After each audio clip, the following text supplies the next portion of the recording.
Shalom amigo, ¿qué tal? Bienvenidos una vez más al programa El Camino de Dios. Le habla Morelloso, director Les Jaime. Para mí es un gusto estar nuevamente con ustedes hoy 26 de febrero del año 2022, perdón, del 2023, que equivale al día 20, el día 5 del mes de Adar, de acuerdo al calendario de Hillel.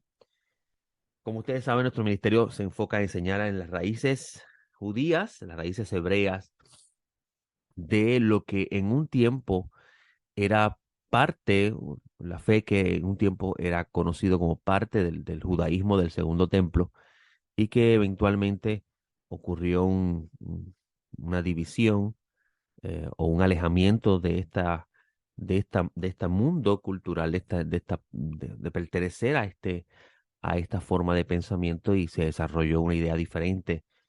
Y estamos buscando regresar a esas fuentes y intentar entender lo mejor posible las palabras del maestro Nazaret y sus discípulos a la luz de ese pensamiento del tiempo. Nosotros, por lo menos este servidor, ha tenido la oportunidad de tener acceso a muchos libros que pertenecen, literatura que pertenece al tiempo del Segundo Templo, que nos ha ayudado muchísimo a comprender muchas de las cosas que hablaba el maestro de Nazaret, que nosotros desconocíamos que existían, que incluso en libros que en un tiempo pertenecieron a nuestro canon bíblico y fueron eliminados porque se consideraban no inspirados.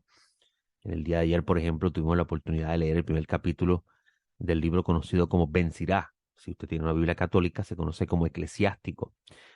Yeshua Ben Sirá era un descendiente de la familia de los Kohanim y él traduce, el nieto de él traduce este libro del hebreo al griego para tratar de dejar perpetuar a los que podían conocer ese idioma y leerlo, las enseñanzas o las ideas que pudo extraer Ben Sirá de toda la lectura que hizo de la Torá, los profetas y los escritos.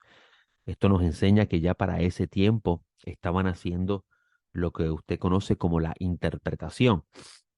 Pero el concepto de la interpretación, como lo vemos hoy en día, no era tal, tal cual como era el tiempo del Segundo Templo. El tiempo del Segundo Templo, este método interpretativo se conocía como Midrash, que era la extracción de una idea basado en la conexión de conceptos y palabras a lo largo de la literatura bíblica. Por ejemplo, si había una palabra que se leía por primera vez en un texto de la Torá y luego esa misma palabra se menciona nuevamente en otro texto de la Biblia hebrea, usted conoce como el Antiguo Testamento, pues el exégeta tomaba el tiempo de buscar la relación que tenía la palabra en el contexto del texto y trataba de extraer nuevas ideas. Esto me recuerda a las palabras del maestro de Nazaret cuando decía, un escriba docto en la ley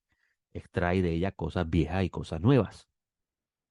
O sea que ya para el tiempo del Segundo Templo estaban haciendo este método de interpretación o ya existía este método de interpretación que nos ayuda a entender muchísimo del por qué usted lee la Biblia que estudiaba Jesús, que es la Biblia que conocía a Jesús y sus apóstoles, y ves cómo ellos extraen de esos textos ideas que cuando hacemos una lectura simple del texto no parece tener sentido. Bueno, sentido no es la palabra correcta, pero no parece guardar el contexto. Por ejemplo, usted va a encontrar en el Evangelio de Marcos que Yeshua cita, hablando con los que estaban allí presentes, pregunta por qué el Mesías llamado Hijo de David, si David le llama Señor.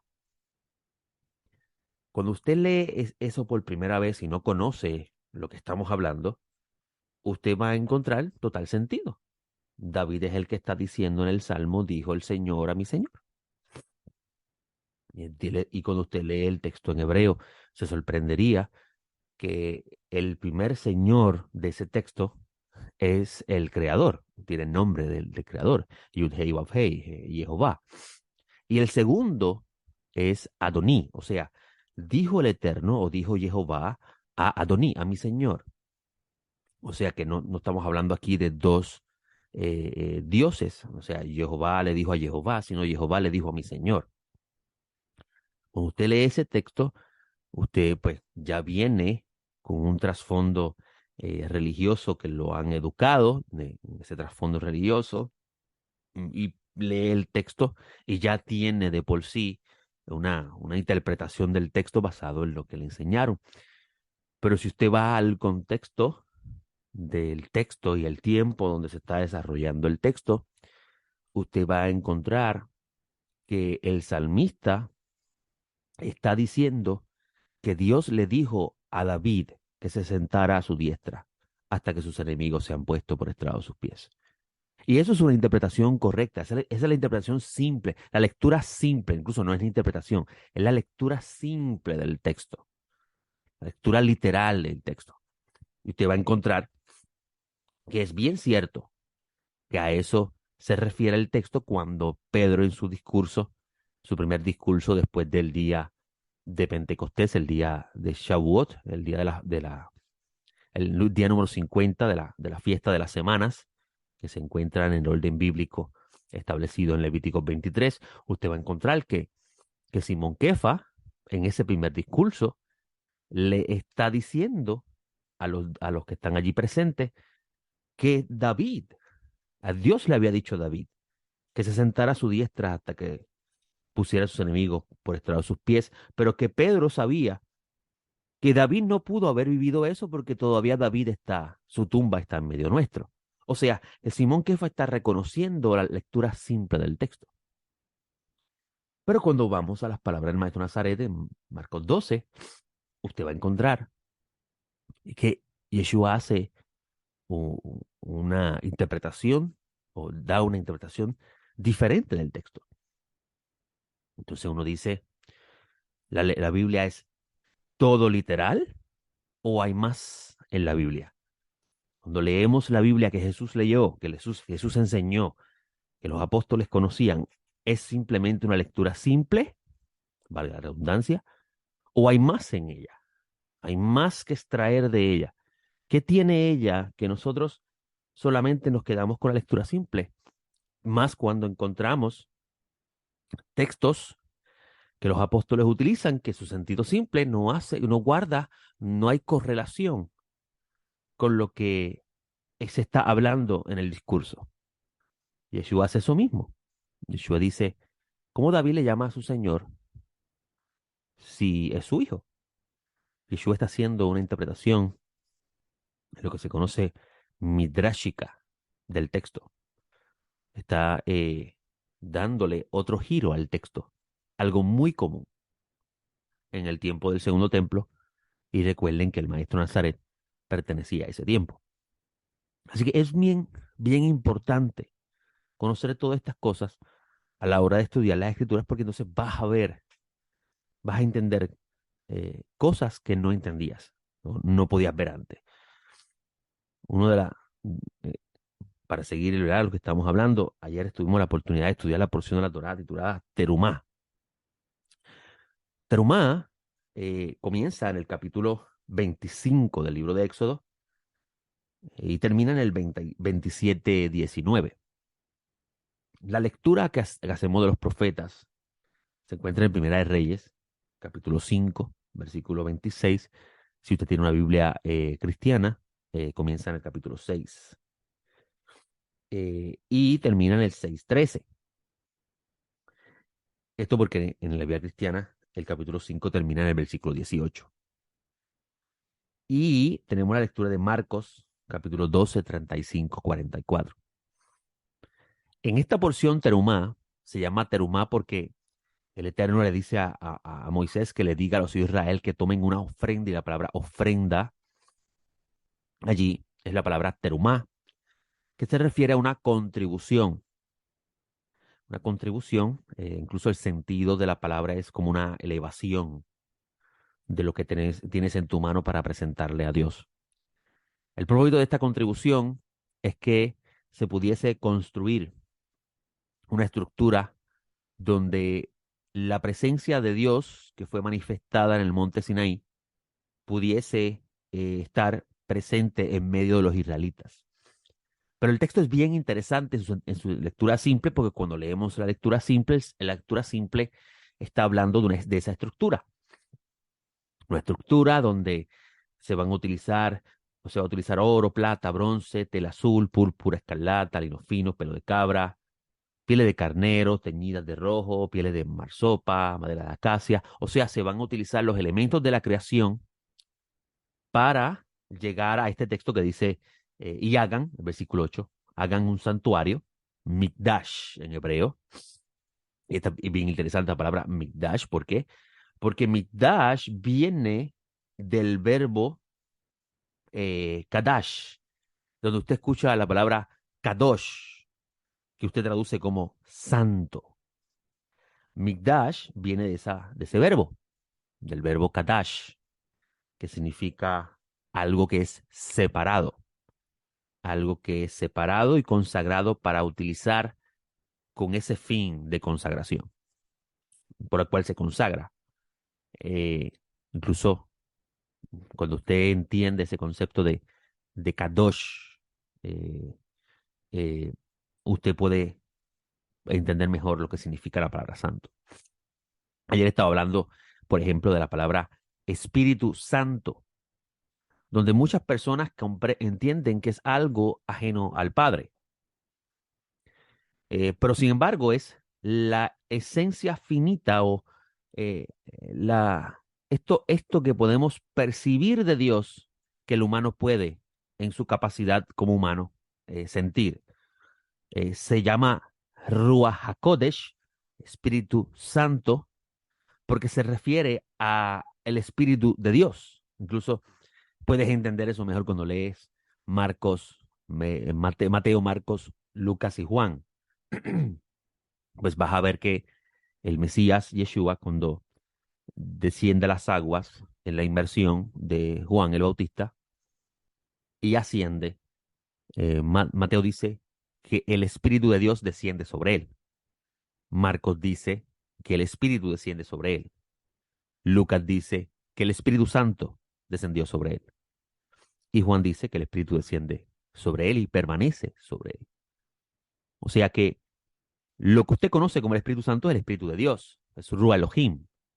Y ese Espíritu de Dios es el Espíritu que se manifiesta en la creación, a través del cual Dios crea todas las cosas, que incluso los rabinos llaman al Espíritu de Dios el Espíritu del Mesías, Ruach HaMashiach, porque lo conectan en forma de Midrash con el texto de Isaías 11. Interesantemente, la palabra Mikdash, eh, que usted conoce como santuario, eh, es una palabra que alude a una estructura que va a ser separada y consagrada para Dios, para que Dios pudiese utilizarla. Y hay una palabra muy interesante en el texto que se conoce como, se traduce como habite, habite, y es shahanti, shahanti.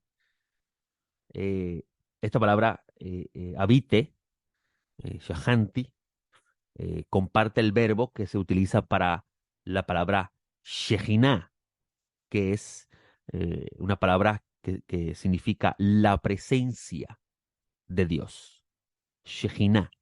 O sea que el Mikdash, el santuario, se convertiría en la morada de la presencia de Dios. Por eso decimos que Dios le dice a Moisés que se construye esta estructura con el propósito de la visión de la gloria de Dios que tuvieron en el monte pudiese descender y habitar en la planicie donde están los israelitas con esta estructura que se va a construir. Y por eso que al final del libro de Éxodo vemos que así se cumple.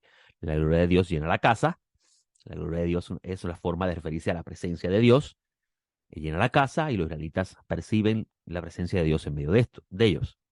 Y uno se pregunta cómo este Dios grande, accesible, incomprensible, que, que humano alguno puede comprender, puede colocar en una estructura una parte de él para hacerse, para que el ser humano pueda percibir su presencia en medio de ellos. Y esto porque el texto dice que la construcción de esta estructura va a tener como fin el que Él, bendito sea, pueda habitar entre ellos. Y tenemos otra palabra hebrea muy interesante, es Betoham, Betoham, entre ellos. Utilizando este versículo 8 como ejemplo de lo que el fenómeno que comienza a nacer en el tiempo del segundo templo, que no vas a verlo antes del segundo templo, este texto en sentido simple se refiere al deseo del creador bendito sea de morar en medio del pueblo. Usted va a ver que así se logra. La lectura simple del texto, usted va a ver que sí, Moisés construye este lugar con todas las personas que realmente hicieron el trabajo. Moisés pone las cosas en su lugar, las organiza en su lugar y inmediatamente, yo digo acá en el Bet Midrash, Moisés corta la cinta de inauguración y la gloria de Dios llena la casa, o sea, se cumple el cometido. Sí, él va a morar en medio del pueblo. Pero este texto se ha utilizado a lo largo del pensamiento rabínico, y no solamente el pensamiento rabínico, también dentro de la escritura nazarena, porque vas a ver que Pablo de Tarso habla, y recuerden que Pablo de Tarso dice que con respecto a la ley él es fariseo.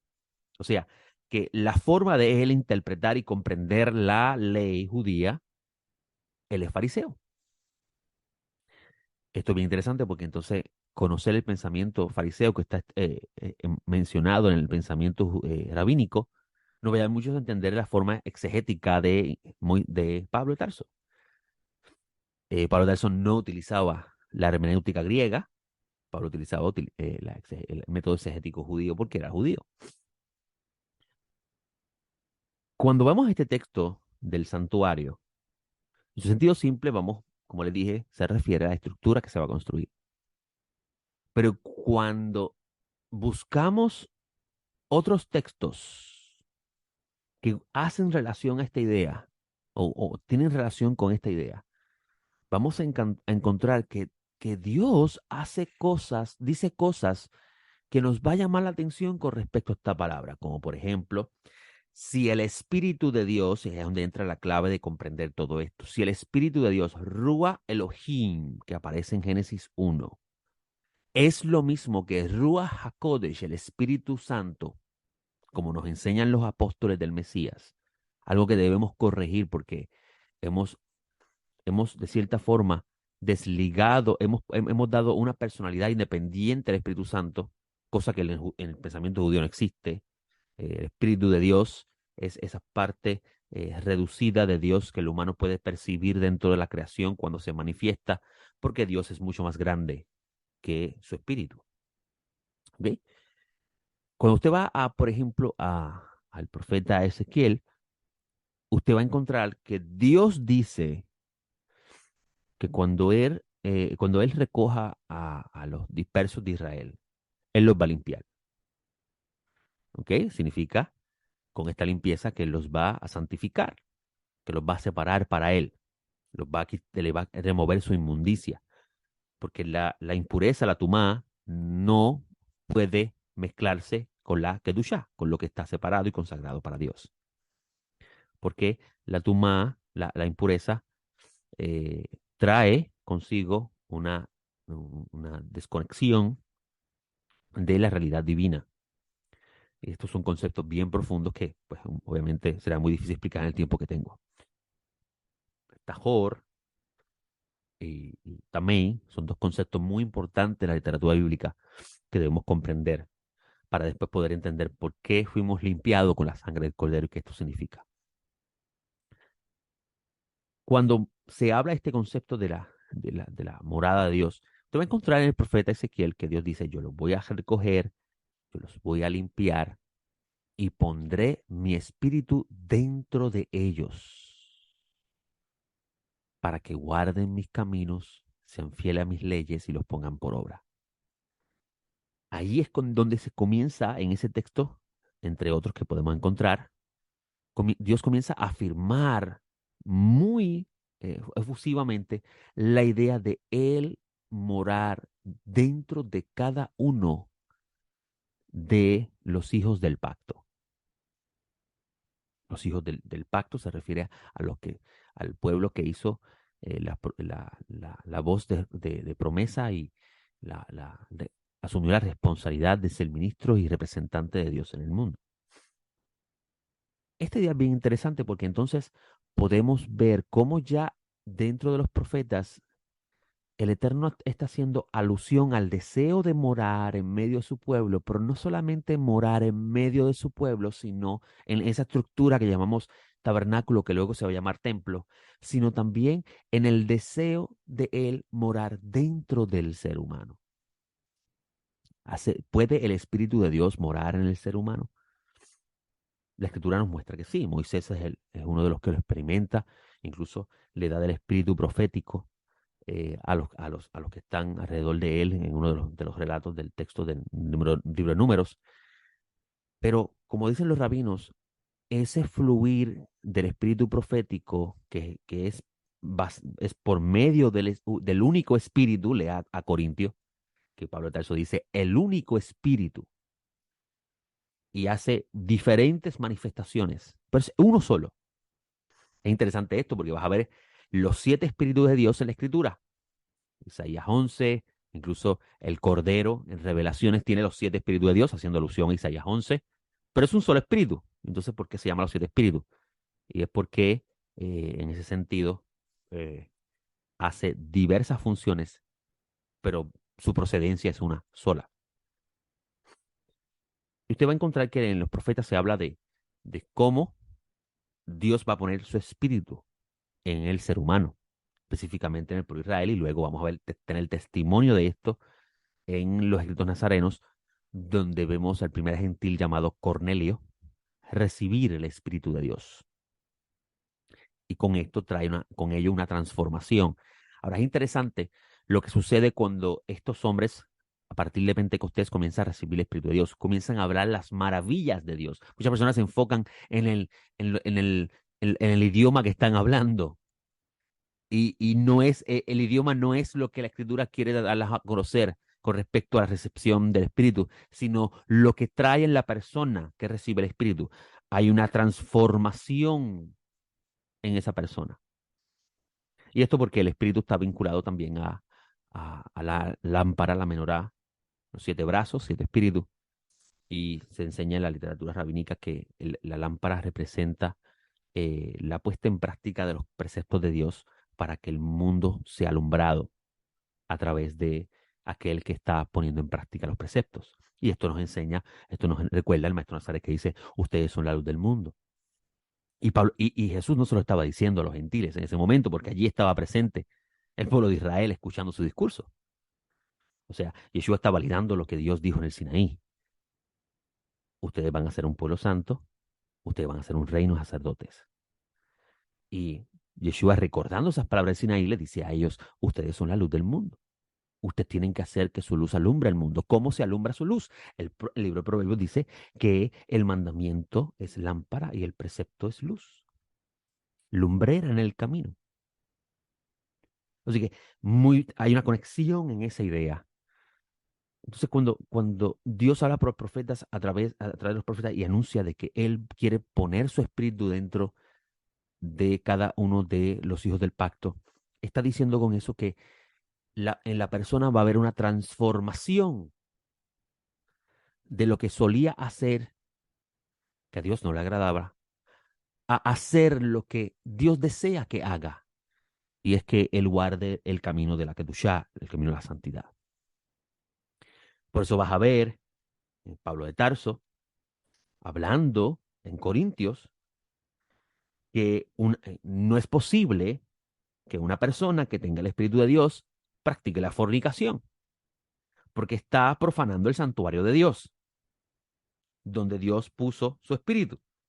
Usted va a encontrar eso en Pablo de Tarso, en uno de sus discursos. Incluso se encuentra, si usted quiere encontrarlo con más leer ese texto, lea 1 Corintios 6, y usted va a encontrar que en el versículo 19 él dice, ¿no sabéis que vuestro cuerpo es santuario del Espíritu Santo? O sea, mira qué interesante.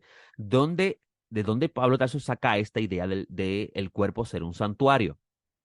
De la conexión de textos que él está teniendo en la Biblia que él estudiaba, la única Biblia que él conocía. que es lo que usted conoce como el Antiguo Testamento, y lamentablemente ese título que le dio Marción ha dañado la riqueza que contiene el documento para nosotros que queremos conocer la verdad y ser libres. Por eso dice, ¿no sabéis que vuestro cuerpo es santuario del Espíritu Santo y que Dios está en vosotros, el cual tenéis de Dios y no sois vuestros? Así que vemos cómo para tal eso está dando una conexión en ideas, pero el secreto de esa conexión está en esta palabra que usted tiene en el versículo 8 que se conoce como entre ellos, y es la palabra Betoham. ¿Por qué esta palabra es clave? Porque el Betoham se puede leer como entre ellos y también se puede leer en ellos. O sea que ya desde el principio Dios estaba anunciando por medio de Moisés que el deseo de él era habitar en cada uno de los que reciben el espíritu de él y también habitar entre ellos, o sea, interno y externo. Esto es muy interesante porque nos conecta al principio de la creación. Usted va a Génesis 1 y va a encontrar que cuando comienza el proceso creativo, el libro dice que la tierra estaba desordenada y vacía, tohu babohu, estaba caótico, no era posible la vida allí. Y el Santo Bendito sea comienza a poner, por medio de su espíritu, las cosas en orden. Sea la luz, sea la tierra se recoja en un sitio y las aguas se acomoden, hayan plantas, hayan árboles. Dios comienza a crear un tabernáculo para el ser humano. Porque si vas al versículo 6, al capítulo, al último, al día 6 de la creación, vas a encontrar que el punto culminante de la creación es el ser humano. Tanto así que inmediatamente que él crea el ser humano, cesa de crear, descansa. Los rabinos dicen, se sentó a gobernar. Y es interesante cómo hay una conexión entre la construcción del tabernáculo para morada de Dios y la construcción de este mundo para morada del ser humano, porque desde el principio Dios siempre quiso relacionarse con el ser humano. Así que en un principio Él iba a poner su espíritu en la creación para que el humano pudiese relacionarse con Dios, y por eso que vas a encontrar que el texto de Génesis 2 dice, y la voz de Dios se movía por el, el, el huerto a la luz del día. Y cuando va el texto hebreo, alude al viento de Dios, que es lo que usted conoce como el espíritu. Y esto porque en un tiempo, dentro de la creación, que estaba en un estado de pureza adecuado, no había maldad, no había tumá, es un concepto muy importante estudiar para entender las cosas que se hablan en la escritura. La presencia de Dios se podía mover libremente dentro de la creación y no había distorsión de esa realidad. A la misma vez, Dios había investido al ser humano con su imagen. Por consiguiente, el humano poseía en su naturaleza una conexión con Dios única, que perdió por causa del pecado, por causa de la rebelión. Y tengo que decir esa palabra de esa forma, por causa de la rebelión. Porque cuando usted dice pecado, lo aísla en un solo concepto. Y hay muchas palabras hebreas para lo que usted conoce como pecado. Avon, Peshá, Tajat. O sea, hay muchas palabras para referirse a pecado. Por eso es que cuando entendemos estas cosas, podemos entender mejor el final del libro, cuando dice, he aquí el tabernáculo de Dios con los hombres, y Él estará entre ellos serán pueblos suyos, y entonces vas a ver algo muy interesante en el propio texto de Revelaciones, y vas a ver que dice que en la nueva Jerusalén que desciende del cielo, una idea que se habla en los rollos mal muerto de ella, no tiene santuario, no tiene templo, porque Dios y el Cordero es el templo de ella. Y hay una confusión, cómo Dios y el Cordero puede ser el templo de Jerusalén. Y uno de los nombres de Dios, de acuerdo a la tradición rabínica, es Macom, Hamacom, el lugar. O sea, Dios es el lugar. Es bien interesante esa idea, y sale de la lectura de la Torá, cosa que también Pablo de Tarso afirma, recuerde que Pablo de Tarso es fariseo, y el libro de Revelaciones parece decirnos que Dios estará en medio nuestro y a la misma vez su tabernáculo también, su morada también. ¿Y quién es su morada? Yeshua el Mesías, el Cordero. Por eso es que es clave leer el libro de Juan de la perspectiva judía, porque vas a ver que dice que ese Cordero es el que recibe el Espíritu y permanece en él para siempre. No tengo tiempo para más. Le doy gracias al Todopoderoso por este espacio y espero estar con usted la semana próxima con el favor del cielo. Les hablo el Mori Yosef. Que tenga excelente semana. Shalom.